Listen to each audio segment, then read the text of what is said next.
Bonjour, bienvenue dans Startup Story, une émission d'été qui met en valeur les startups bruxelloises les plus innovantes. Une des grandes thématiques que l'on retrouve parmi ces initiatives de jeunes entrepreneurs et de jeunes entrepreneuses, c'est comment changer la vie, comment la simplifier, cette vie quotidienne des citoyens, les services que l'on peut se procurer à tous. C'est ce qu'ont en commun mes 4 invités du jour. Je vous les présente. Nous avons tout d'abord Andrea Anglebert de Proxidil. Bonjour. Il y a également Faiza Boutouil de Bifox. Bonjour à vous. Nous avons également Cyrus Nejati de Rudy. Bonjour. Et pour terminer, Paolo Capizzi de Winap. Bonjour à tous. Alors pour démarrer cette émission, nous commençons avec le challenge du pitch. C'est un speech de 20 secondes pour chacun qui va nous vendre et nous vanter son projet. Et le sort en a décidé ainsi. Le premier est Andrea Anglebert, qui est cofondateur de Proxidil. Je vous laisse, vous avez 20 secondes, Andrea. Oui, merci beaucoup. Alors en 20 secondes, avec Proxidil, ce qu'on fait, c'est qu'on a développé une alternative qualitative et éthique aux géants de la livraison de courses et de plats à domicile, qui se veut plus qualitative et éthique, d'abord parce qu'elle est réservée aux restaurants indépendants, qu'on ne travaille pas avec des grosses chaînes. Les livreurs ont de meilleures conditions de travail, et pour le client, on livre beaucoup plus loin, donc jusqu'en périphérie de Bruxelles. C'est ça. Donc, c'est un nouveau service à côté de services qui existent déjà. Est-ce que ça veut dire que vous êtes un petit peu plus cher que les autres? Non, alors justement, on essaie de ne pas être plus cher et au contraire, on est même moins cher, notamment pour les restaurants.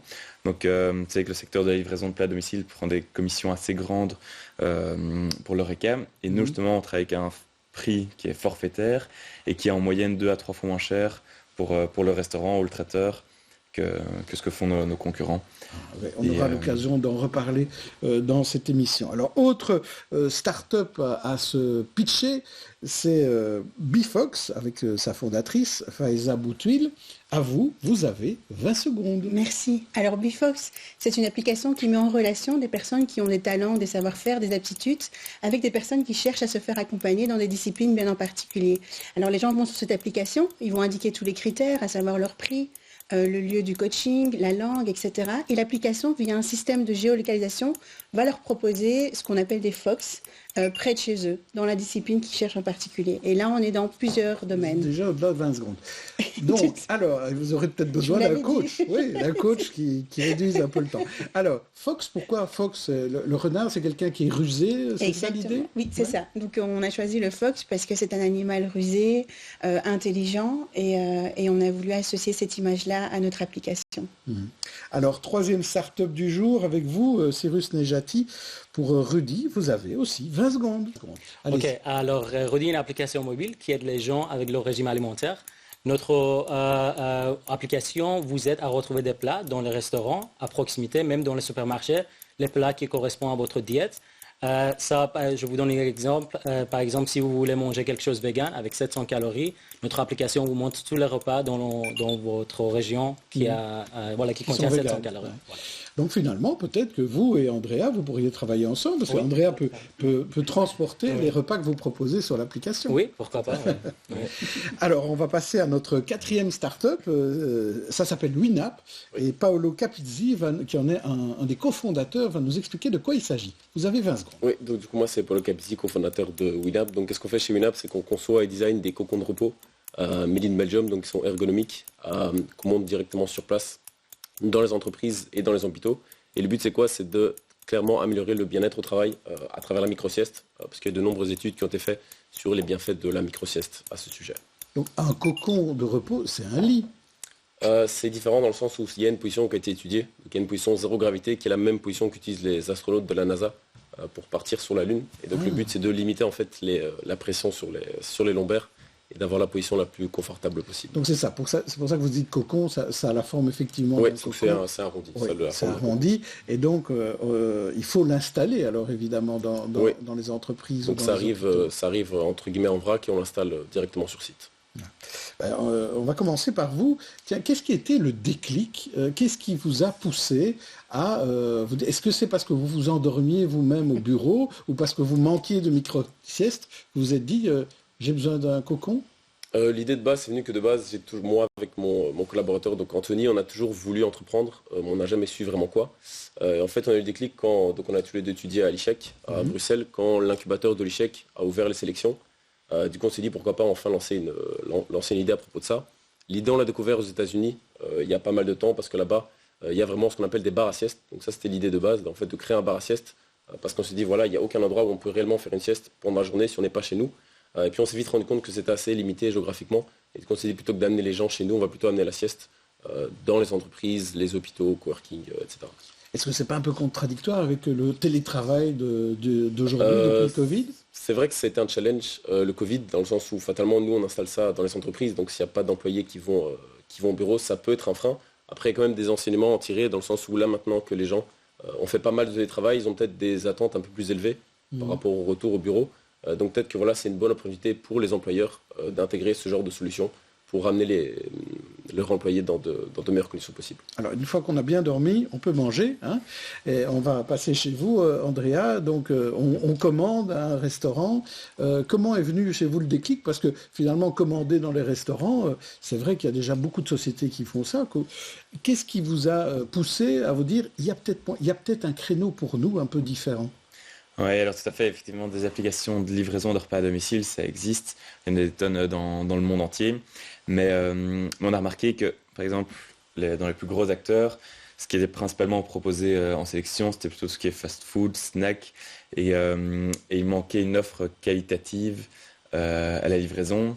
Et surtout, il y a une sorte de ras-le-bol général de ces multinationales, principalement auprès des restaurants qui sont un peu étranglés par les marges que prennent ces géants de la livraison. Et donc, les conditions de travail aussi des notamment livreurs. Concernant les conditions de travail des livreurs. Donc on s'est dit, c'est ça, entre l'offre, le prix juste et les conditions de travail des livreurs, c'est qu'en mélangeant tout ça, il y avait quelque chose à faire de plus éthique et qualitatif. Et c'est comme ça qu'on a imaginé ce modèle. Est-ce que vous ne croyez pas que c'est souvent des fast-food parce que c'est facile à emballer et à transporter et que de la nourriture peut-être de qualité, c'est parfois plus difficile à conserver? Mais alors pas spécialement, par exemple, depuis quelques mois, on commence à livrer les courses avec les supermarchés bio de Barn. Et en fait, donc c'est assez simple, alors que pourtant les produits sont normalement en vrac, mais on a des contenants adaptés pour livrer toutes les courses. Et justement, via cette livraison de courses avec De Barn, le but c'est d'offrir l'alimentation durable et de qualité à tout le monde, parce que ça c'est notre troisième principe, c'est que peu importe où se trouve le client, à Bruxelles ou en périphérie, une périphérie assez large de Bruxelles, on va livrer toutes les courses. Et donc des gens par exemple qui n'ont pas de voiture, qui sont un peu excentrés, qui ne peuvent pas avoir de courses bio. C'est pas seulement Ixelles et Saint-Gilles, quoi. Non, c'est ça, ouais, c'est ça. Vous ouvrez aux autres communes. Alors, vous Rudy, enfin plutôt Cyrus, hein, vous avez appelé votre application Rudy. Pourquoi Rudy? En fait, en anglais, Rudy, ça veut dire la santé. En fait, ça part de la couleur rouge. Quand on est en plein santé, on est un peu rouge sur notre visage. Et voilà. En fait, nous, notre but, c'est d'aider les gens à manger plus sain. Et voilà. Et vous trouvez que d'habitude, quand ils vont sur les applications habituelles, ils ne savent pas exactement ce qui est sain et ce qui ne l'est pas, c'est ça? En fait, le truc, c'est que quand vous commandez quelque chose, peut-être sur les applications ou même dans les restaurants même, vous ne savez pas vraiment qu'est-ce que vous mangez. Alors, c'est vraiment difficile pour les gens à choisir quelque chose qui leur correspond, quelque chose qui est sain. Et voilà, et c'est pour ça que je pense qu'il y a beaucoup de gens qui sont obèses, il y a beaucoup de gens qui ont du mal à perdre du poids. Notre but, c'est vraiment les aider à mieux choisir. Notre but, c'est pas de dire que voilà, cette plat-là est sain et healthy et l'autre plat n'est pas, parce que ça dépend vraiment à les gens. Mais comment vous faites pour connaître la composition de chaque plat, de chaque restaurant? Oui, voilà. Là, en fait, c'est là le travail. On travaille avec les restaurants. On travaille aussi avec des fournisseurs des ingrédients. Et là, du coup, on calcule les valeurs nutritionnelles des repas. Une fois qu'on a le calcul, on met cette information sur notre application. Et, voilà. Et vous, autant utilisateur, vous pouvez avoir accès à ça. Alors, on va passer à vous, Faiza Boutouil, avec Bifox. Donc, on a vu que c'était des renards, un peu les coachs de votre vie, au travers d'un petit réseau social. Hein, exactement. L'idée, c'est vraiment de créer une communauté. Alors, comment ça m'est venu? Donc, ça fait plus ou moins 20 ans que j'accompagne des étudiants, des élèves en décrochage scolaire, etc. Et je me suis retrouvée à un moment donné dépassée par toutes les demandes. Et pourquoi? Parce que je faisais des petits prix, parce que je trouvais que j'avais pas la légitimité de pouvoir enseigner, accompagner, etc. Et je me suis dit, mais en fait, si ça se trouve, il y a plein d'autres Faiza, il y a une grand-mère qui sait coudre et qui pourrait partager son savoir-faire, il y a peut-être mon voisin qui est guitariste qui pourrait m'apprendre à faire la guitare. Et je me suis dit, comment rapprocher ce type de service-là auprès des clients, démocratiser. Et l'idée d'une application m'est venue au travers d'un mémoire que j'avais fait sur l'ubérisation, l'économie collaborative. Je me dis, pourquoi pas créer l'Uber, mais du coaching. C'est ça. Mais bon, il faut quand même, on a vu Uber, ça a fonctionné à partir du moment où beaucoup de monde était dessus. Exactement. C'est le genre d'application qui nécessite quand même un succès énorme. Exactement. Donc ici, en termes de stratégie de communication, la partie la plus compliquée, c'est d'avoir un portefeuille de fournisseurs, de prestataires de services. Et donc, c'est là où on travaille énormément, on essaie d'identifier. C'est vrai que ce qui est un peu compliqué, c'est que les gens ne comprennent pas encore que c'est ouvert à tous. Il ne faut pas forcément avoir un diplôme ou une certification à partir du moment où on est doué. Comme vous, voilà, demain, vous pouvez m'accompagner pour tout ce qui est communication, etc. Peut-être que vous n'avez pas forcément une un expertise diplôme. Voilà, particulière. Voilà. Mais l'idée, c'est vraiment... tous, à partir de 16 ans jusqu'à plus de 100 ans, vu qu'on vit plus longtemps maintenant. Alors, Paolo Capizzi, vous êtes dans le monde physique, hein, vous n'êtes pas dans les applications. Est-ce que vous pensez à cela dire, mais tiens, est-ce que je ne devrais pas davantage numériser ou digitaliser mon offre? Oui, en tout cas, c'est dans les coûts du plan financier pour d'ici 2-3 ans. Donc, le but, c'est effectivement de créer une application, tout simplement parce qu'on ne veut pas apporter simplement un produit physique, mais apporter un service. Et du coup, pour que quand on l'apporte dans une entreprise, qui soit au courant de ce qui se passe, qui soit au courant de pourquoi c'est là. Notamment, c'est pour ça qu'on a des services, donc notamment on fait des workshops, on fait des workshops en ligne, des sessions de questions-réponses. Pour expliquer aux gens comment ils doivent dormir ou pas comment ils doivent dormir, expliquer le concept général, parce que c'est un concept qui n'est pas tant connu que ça. Et on ne veut pas qu'un employé arrive, tombe là-dessus et ne comprend pas vraiment en fait, combien de temps il doit aller dedans, pourquoi il l'utilise, quels sont les bienfaits. Et du coup, le but de l'application, là notamment, on peut réserver sa session en ligne via notre site web.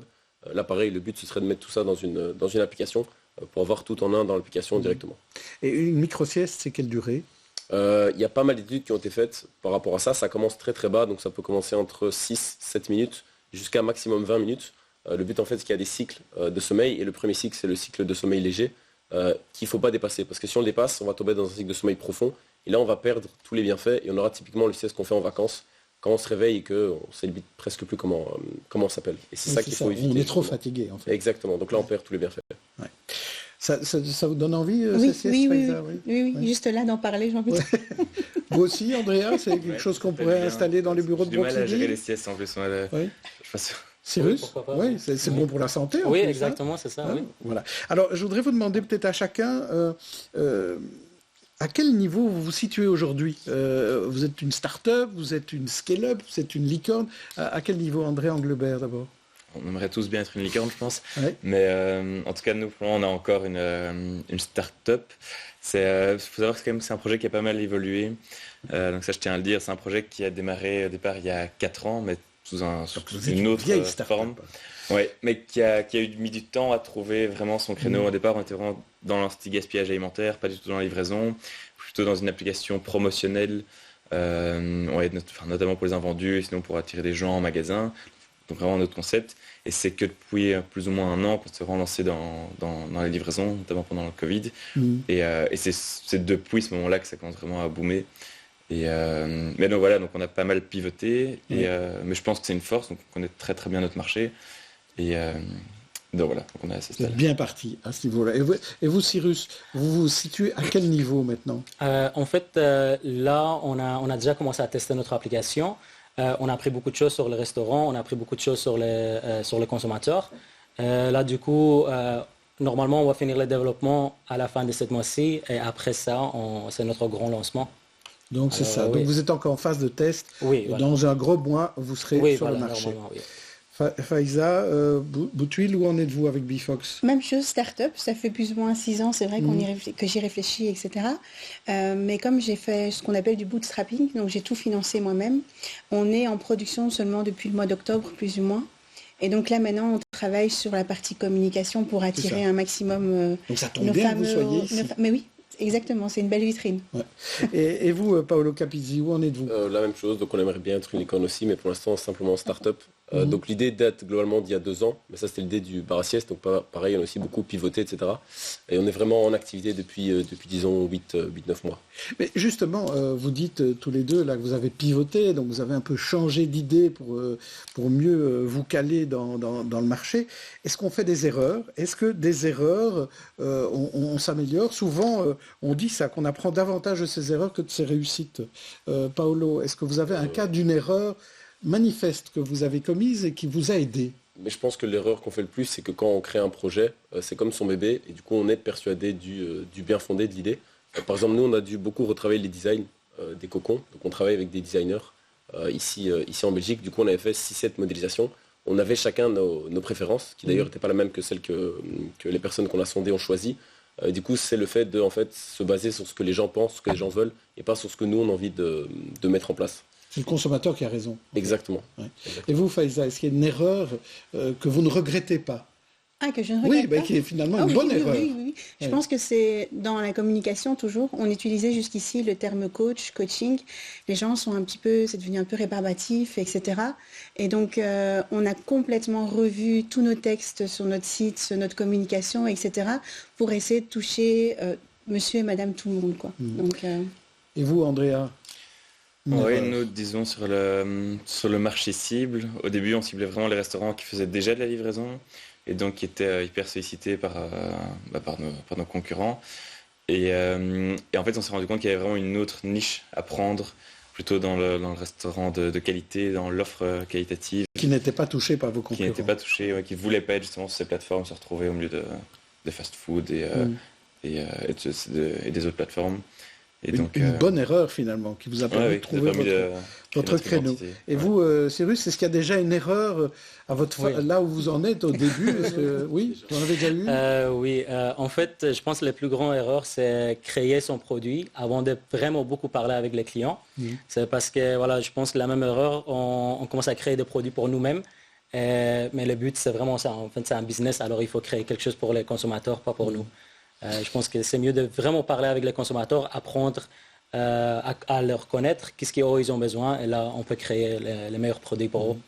Est-ce que vous avez l'impression, Cyrus, que dans votre cas, c'est le confinement qui vous a donné un peu cette idée de un peu faire attention à ce qu'on commande?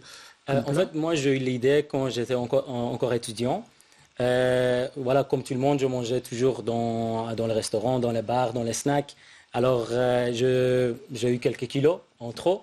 Et là, je regardais un peu le problème que j'avais. Je pensais que si j'avais accès à une application qui me donne l'accès à les valeurs nutritionnelles des plats qui sont autour de moi, je peux toujours faire les meilleurs choix. Mais sans avoir ces bases de données, c'est presque impossible pour les gens de choisir qu'est-ce qu'ils veulent manger, parce que là, on a juste des idées. Manger un salade, peut-être que c'est bon, mais on ne sait pas vraiment qu'est-ce qui se passe dedans. Et vous êtes sûr que vous êtes le seul à avoir eu cette idée-là? Parce que finalement, regardez les calories ou la composition, ça se trouve dans tous les produits. Il y a des applications qui font ça avec les produits en vente. Mais dans le cas des restaurants, ça ne se faisait pas. Non, ça n'existait pas, en fait. La bonne idée. Est-ce que le coût de l'inflation des matières premières a une influence, Paolo, oui, ça a eu une influence. On travaille avec un menuisier ici en Belgique, et on l'a senti dans les premières productions. Il y a notamment le bois, donc pas maintenant, mais plus avant, le bois qui a fortement augmenté. Nous, c'est un bois labellisé PEFC qui vient de Suède. Donc la majorité du cocon est fait en Belgique, mais le bois belge en général est très fort exporté. Donc il n'y a pas beaucoup de bois ici. On a senti une inflation par rapport à ça il y a déjà quelques mois. Faiza, est-ce que vous avez l'impression, vous, que ce qui se passe en matière de pouvoir d'achat, ça peut avoir une influence sur la recherche de coaching ou d'expertise, peut-être pour se faire aider à moindre prix ou à moindre coût? Je pense que ça peut avoir une influence positive plutôt. Parce qu'ici, l'idée, c'est de créer une concurrence au sein de l'application. Les gens vont pouvoir proposer des petits prix parce qu'ils n'ont pas forcément le diplôme ou l'expertise, comme d'autres vont proposer des prix plus larges. Donc, il y aura plus une offre de prix plus large et adaptée justement à la conjoncture actuelle. Ouais. Et vous, Andrea, est-ce que l'inflation, tous ces index, est-ce que ça a une influence sur votre business plan? Alors pour nous, oui et non. Pour plutôt le volet restaurant, oui, parce que se faire livrer un restaurant, c'est plus un craquage, c'est plus un plaisir, alors que la livraison de courses, non, et notamment... En fait, les gens ont quand même de moins en moins de voitures, surtout à Bruxelles. Et donc, faire des grosses courses, ça peut devenir compliqué. Et donc par exemple, on pourrait devenir un argument, se dire, OK, j'ai plus de voiture, mais c'est pas grave, maintenant je pourrais me faire livrer mes courses via Proxidil. Et donc, ouais, ça. Donc, en termes de livraison de courses, ça change pas, au contraire, ça augmente. Et pour la restauration, ça c'est plus dur à dire, mais ça pourrait être plus influencé. Mais donc, la prochaine étape, votre objectif maintenant, c'est de se développer dans cette livraison plutôt des courses. C'est plutôt ça, la progression que vous visez. Alors oui, en fait, c'est vrai que depuis qu'on a commencé avec The Barn, c'est ce qui fonctionne quasiment le mieux chez nous. Et c'est aussi un secteur sur lequel on n'est pas en concurrence frontale avec les autres plateformes. Parce que clairement, dans la livraison express de restaurants, on est en concurrence frontale avec Deliveroo, Uber Eats, Takeaway. Alors que la livraison de courses, c'est pas du tout leur modèle. Eux, par exemple, ne peuvent pas prendre 30% sur des volumes de courses. C'est d'autres marges de retail que l'Horeca. Et aussi, du coup, nous, on doit adapter nos moyens de transport. On ne peut pas livrer des grosses courses dans un sac à dos sur un des vélos cargo, alors. Donc, on réfléchit à des vélos cargo, à des voitures, à des scooters électriques. Donc ouais, c'est ça. L'idée évolue encore. C'est ça l'avenir pour vous, en tout cas. Et vous, Cyrus, votre avenir, il est tout tracé. C'est le test et puis le marché. Vous, c'est quoi l'objectif? C'est d'être partout dans le monde? Oui, voilà, c'est ça. Notre objectif, c'est avoir, on dirait, un système où on peut facilement calculer les valeurs nutritionnelles des plats qui sont autour de nous, dans les restaurants et tout. Et une fois qu'on a ça, là, voilà, on peut mettre cette information sur notre application et les gens, ils ont accès à ça. Comme ça, vous pouvez... En fait, notre but, c'est personnaliser votre diète. C'est pour ça qu'on n'a pas trop envie de dire que cette plat-là est healthy et l'autre, elle n'est pas. Parce que vous avez des gens qui mangent toujours des pizzas, des snacks, ils grossissent jamais, mais vous avez aussi des gens qui mangent un peu de salade, ils grossissent. Alors, notre but, c'est vraiment personnaliser selon vos besoins. Oui. Et l'idée, c'est un test sur Bruxelles? Oui. Là, en fait, on va dire notre test sur Bruxelles, ça s'est bien passé. Après Bruxelles, c'est Anvers, Gand, après Liège, bien sûr. Et après ça, Paris, Amsterdam. Oui, et puis le monde, hein, the sky is the limit. Et vous, Faiza, quelles sont les prochaines étapes? Alors, les prochaines étapes, on est pour l'instant en train de développer d'autres langues sur l'application. Donc, on teste effectivement le marché belge, mais l'idée, c'est de pouvoir s'exporter aussi à l'international et de pouvoir aller tester d'autres marchés qui sont parfois plus avancés en termes de digitalisation. Donc, le prochain pays, c'est le Maroc, puisque la plupart de mes collaborateurs sont au Maroc. Et puis, on vise également Dubaï. Comme ça, les gens pourront utiliser la même application dans différents pays. Tous les deux de vision internationale. Et vous, Paolo, quelles sont les étapes à venir? Nous, les prochaines étapes, c'est vraiment de répandre l'idée. Parce que le plus gros frein qu'on a eu ici en Belgique, donc c'est déjà pas mal développé en France, mais pas assez en Belgique, c'est vraiment la connotation plutôt négative qu'aura la micro-sieste. Parce que rien que le mot sieste, ça paraît contradictoire au mot travail. C'est vraiment d'énormément communiquer là-dessus et de changer les mentalités par rapport à ça, tout en continuant de se développer de plus en plus. La sieste, c'est positif, c'est ça? Exact, la micro-sieste. La micro-sieste, c'est positif. Est-ce que Bruxelles est un bon écosystème, Paolo? Moi, je dirais oui, parce que je pense qu'il y a vraiment tout type d'entreprise. Si on peut regarder pour n'importe quel secteur, n'importe quelle taille, je pense que à Bruxelles, dans tous les secteurs, on peut trouver à peu près toutes les tailles. Donc, je pense que c'est énormément diversifié. Et du coup, c'est assez facile d'un peu trouver son marché cible. Parce qu'il y a peut-être d'autres pays, je ne vais pas en citer parce que je n'ai pas d'exemple là tout de suite. Il y a peut-être d'autres pays où les sociétés sont peut-être un peu plus similaires qu'ici en Belgique et surtout à Bruxelles. Donc un bon test. Pour vous aussi, vous trouvez, Faiza, que Bruxelles ou la Belgique, ça peut constituer un bon pilote? Ça peut être un bon pilote, mais on est souvent en retard, par exemple, par rapport à la France. Les gens sont beaucoup plus craintifs et prudents dans ce type de nouvelle application qui sort. Alors, rapidement, vous aussi, Andrea, Bruxelles, bon écosystème? Très bon écosystème, oui, mais effectivement, je pense aussi qu'il y a beaucoup de retard sur le marché bruxellois dans le monde digital. On n'est pas assez early adopter sur Bruxelles, c'est ça. C'est ce que vous alliez dire. Je vous ai volé votre dernier mot. Oui. Merci à tous les quatre. La semaine prochaine, place à un nouveau numéro de Startup Story avec 4 nouveaux invités. Au revoir. Au revoir.